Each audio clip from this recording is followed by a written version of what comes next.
France 24's Kethavan Gorjestani has been keeping a close eye on this story for us. She joins me now on the set for more. Kethavan, first of all, what more do we know about these charges and their detention? Well, look, Cecile, Kohler and Jacques, they were arrested back in May 2022, so it's been more than 3 years. And all throughout their detention up till now, the only thing that the Iranian authorities were saying is that they were detained on charges of suspected spying, but they never give any details about who they believe they were spying for. And so, according to what has come out now, they are accused of spying for Israel, for Mossad, the Israeli intelligence agency.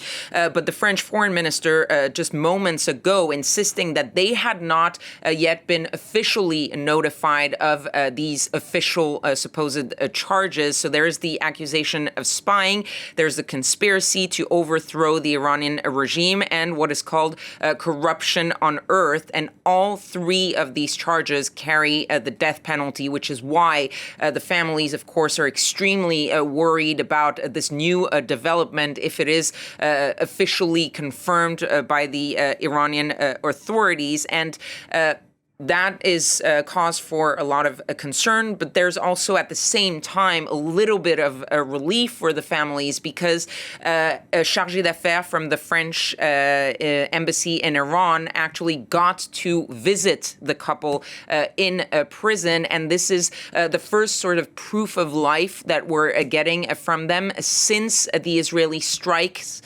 on Iran, because the Israelis struck the Evin prison where the two were believed to be held, and there was no news as to their whereabouts, whether or not they had been moved before the strikes, whether they were hurt, whether they were killed in those strikes. And so now finally we know that they actually managed to escape, if you will, without any harm.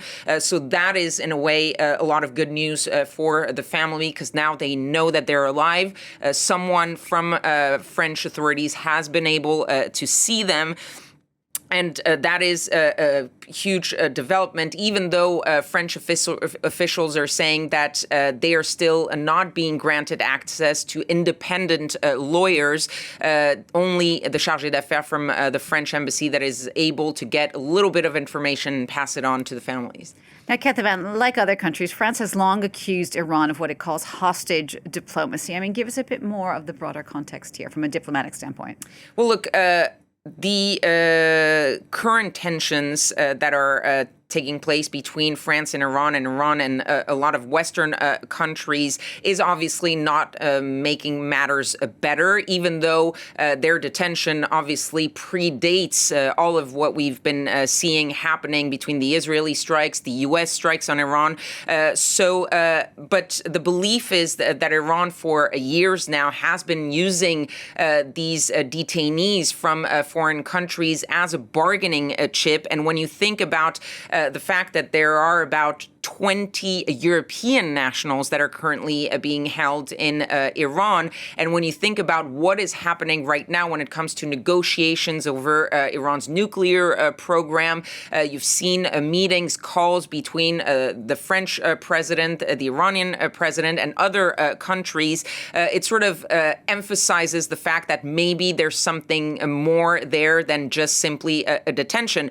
At the same time, you have to remember that this is not a sort of isolated incident when it comes to the relationship between France and Iran. There are a few examples of these things in the past few years. Back in March, Olivier Grondeau, he is a French citizen who was detained in Iran, released after 2.5 years in an Iranian prison. Last year, there was a Frenchman who had been put under house arrest. He was released. France currently is detaining an Iranian citizen, a 35-year-old woman accused of incitement to terrorism when the Iranians are simply saying she is a Palestinian activist. And so there you might see some possible negotiation going on between the two countries.